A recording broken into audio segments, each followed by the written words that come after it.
Assalamu alaikum wa rahmatullahi wa barakatuh. Bismillah wa alhamdulillah. Wassalatu wassalam ala rasulillah sallallahu alayhi wa sallam. Welcome, guys. Today we're going to talk about intrinsic attributes, extrinsic attributes, and essential attributes. Why am I even telling you all this? You'll get it soon. And why is it important? Now, intrinsic attributes, they're attributes that a thing have in and of himself. Okay? So, intrinsically, meaning without relation to any other thing, those properties that a thing possess in and of himself. That is intrinsic attributes. Extrinsic attributes, on the other hand, is those properties that a thing possess in relation to others, or the possibility of a relation with others. Okay, those are extrinsic attributes. Now, the reason why I'm telling you this is that I've actually made another video about this, where someone was saying, you see, because they know the Son, for example, in the doctrine of the Trinity, they said, the homoousios doctrine is supposed to get them co-equality, right? But we realize that co-equality means they have to possess the same attributes. They have to have the same property, the great-making property, for example, power. So the church fathers argued for power, they argued for many other things, okay? But there's something that the Son does not have. And by the way, if you have been watching, I emphasize on this property. Don't ever let it go. This is what you need. This is what you use to. No one can ever answer this question, because this property is the last thing they couldn't remove. Okay? The property of Asiety. Now, there's a move by some scholars to say, you know what? And by the way, this goes back to Gregory of Nyssa himself. That if something is like an extrinsic property, it doesn't matter in a way. So if asiety is a property of being uncaused, the property of being independent, okay? So in a way, that is like an extrinsic property that you have because there's nobody that is related to you.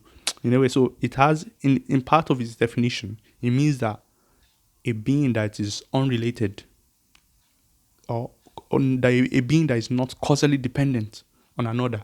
So when you bring that another into the picture, you see that it's like, in a way, extrinsic. Fine, no problem. The thing that most of them they miss is that the intrinsic attributes and extrinsic attributes, all of them have to be divine. Listen to this. God cannot have a property that is not divine. Every property or every action that God does is according to God's nature. So anything that you ascribe to God, it has to be divine. So if we say that God has asiety, whether it is intrinsic or extrinsic, all of them are essential attributes. That's where the essential attributes part comes in. They are essential attributes. See the three distinctions we've made: intrinsic, extrinsic, and essential attributes. Both intrinsic and extrinsic, they fall under the essential attributes, which means that it doesn't matter. All God's attributes are perfect. And you cannot say, it doesn't matter. It does matter. So, Gregory of Nyssa, I think, he gave an example of a tree. Imagine you plant a tree, okay? That tree is planted and it grows up. Is that a tree? You say, yes, it's a tree. Full tree. It has the full tree essence. Now, he said, imagine a tree that just grows up randomly. No one planted it. It just grows up. Is that tree still a tree? So yeah, it's a tree. So therefore, it doesn't matter. In a way, he's saying that the way it was planted doesn't matter. What matters is that, is it a tree? So in that same way, he's saying that if the Son is caused to exist by the Father and the Holy Spirit caused, they are causally dependent on the Father. It doesn't matter how they are caused. What matters is that, are they gods or not? Are they fully God or not? Do you see? Because they believe the Father communicated all the divine attributes to the Father, to the Son and the Holy Spirit. So, what this will mean is that as long as the Father has done that, just like it doesn't matter how the tree grows, the tree will still be fully a tree. Now, so he's saying because of that, the causation problem, it doesn't matter. It's still the Son and the Holy Spirit are still fully God. This is where we object. We are saying no, it does matter. In fact, one of the things that makes you God is the fact that you are independent and you are not dependent on another for your own existence.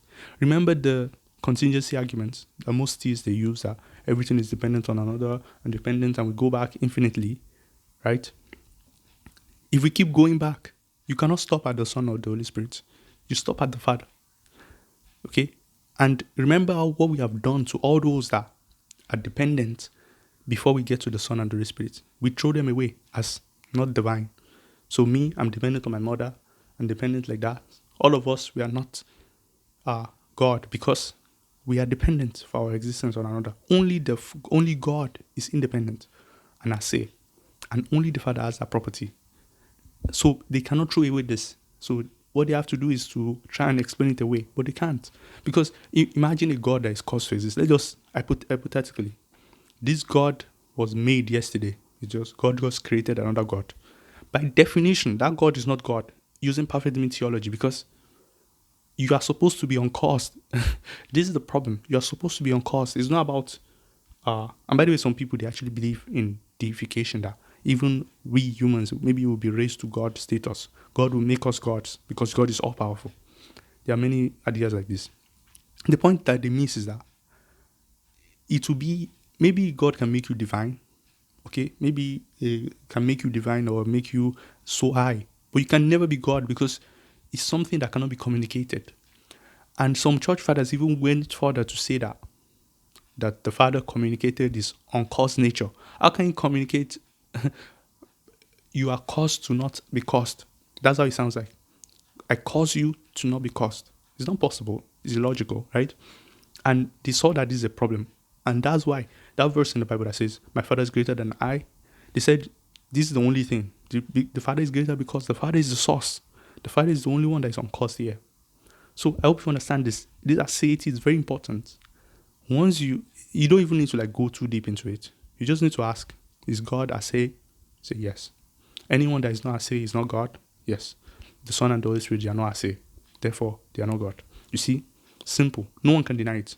By the way, some scholars have done that. But to deny it will be to go against the whole history of this Trinity stuff, to go against all the church fathers and all of them like that, which there are some scholars have done, like William Lane Craig and Dr. Ryan Mullins. And if you watch my other video I made about this. So I hope you get this argument. And I think lastly, so remember this, what matters is not whether something is intrinsic to God or extrinsic to God. What matters is that, is he an essential property? Okay, can God have something that is not divine? For example, we know that being caused is not something divine. Can God now have that property and you're like, it doesn't matter? It does matter. By the way, in the case of the tree, it doesn't matter how the tree is planted, because nobody wants to worship a tree. Nobody cares about perfect being theology on trees. Trees can be small and be big. It doesn't matter. But in the case of God, for example, God is all powerful. Imagine you have a God that is not powerful. Just like you can have a tree that is weak. It doesn't matter in the case of tree. For a tree, let's say a tree that is like 200 meters high and a tree that is 2 meters high. Are they not both trees? Yeah, they're both trees. Now, if you bring this same argument into God talk, so a God that is weak, that is not all powerful, for example, is powerful but not that strong, just like the tree. Would that be God? We will say no, that's not God. God is all powerful, right? So in this same argument, it doesn't work. It works in the case of the tree, but in the case of God, it doesn't work. That's why there can only be one God with perfect attributes, cause and all of that. And this is what these people did. The William Lane Craig camp, they said, you know what, we have to deny this if you want to maintain co-equality. So they did deny that. And they said the Son is uncaused. The Father is uncaused. The Holy Spirit was uncaused. The church fathers, they said, this is heresy. This is tritheism. And they accepted it. This is the only way it makes sense. So I hope you get the arguments. Should I say this other part? Yeah, I think that's all we have to say here, guys. So remember the homoousia stuff. When the next time someone tells you they are co-equal, is a lie. They are not co-equal. The Father has a property of asiety. The Son and the Holy Spirit, they don't have that. Even that is enough for us to see that they are not co-equal. Okay? And even arguing about this co-equality just shows that you have more than one being there. Okay? Imagine a being has one property, the other being does not have, and you're like, And some people even try to say that he's like what's it called? A personal property. That personal property, they will say, is an hypostasis property. The hypostasis and ousia. Hypostasis is like the persons, and ousia is like the being. So they will say in the being, there are some set of properties in the being, and then there's some set of properties in the persons. In the being, they all have the same, but in their persons, in their personal property, they differ. Okay, fine. This is where you see when they put it in the being, that they are putting it like in a way. I think that should be extrinsic in a way, but it doesn't matter, guys. If your God have a property that is not godly, I've actually made that video. A property that is not divine. When you put them together, you see that it's still the same problem you have. Why would God have a property that is not divine when there's already one member of that camp that has all the perfect properties? That's what we need. We need him, not the others that are dependent for their existence and all of that. So I hope you benefit from this video, guys. See you guys later. Wassalamu alaikum wa rahmatullahi wa barakatuh.